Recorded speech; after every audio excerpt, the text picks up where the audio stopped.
ফাঁস হয়ে গেল বলিউডের এক গোপন প্রেমের কাহিনী। কয়েকদিন আগে বলিউড অভিনেত্রী সোনাক্ষী সিনহা এবং জহির ইকবালের প্রথম বিবাহ বার্ষিকী ছিল। বিবাহ বার্ষিকীতে এক চমকপ্রদ কাহিনী সবার সামনে আনলেন সোনাক্ষী। সোনাক্ষী জহিরের প্রেমের কাহিনীতে তৃতীয় ব্যক্তি ছিলেন বলিউড ভাইজান সালমান খান।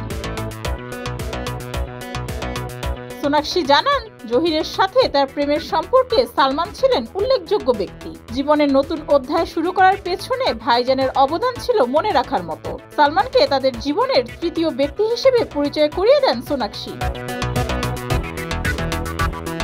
সোনাক্ষী আরো জানান, সালমান খান জহিরকে খুব ছোটবেলা থেকেই চিনতেন। ছোট থেকেই সালমানের বাড়িতে জহিরের আসা যাওয়া ছিল।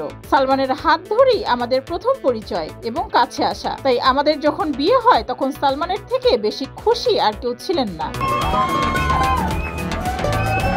যদিও একসময় সালমান খানের সঙ্গে সোনাক্ষীর প্রেমের গুঞ্জনে মুখর ছিল গোটা বলিউড। দুই তারকার ভক্তদের অনেকেই ভেবেছিলেন হয়তো পর্দার মতো বাস্তবেও প্রেম করছেন সালমান সোনাক্ষী, কিন্তু কখনো এই গুঞ্জনকে পাত্তা দেননি তারা।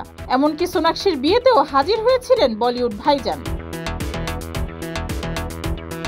সোনাক্ষী জহির এই জুটির বিয়ে নিয়েও সমস্যা তৈরি হয়েছিল দুই পরিবারের মধ্যে। সেই সমস্যারও সমাধান করে দেন সালমান।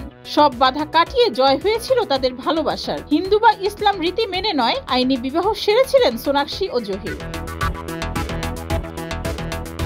ডেস্ক রিপোর্ট, যুগের চিন্তা।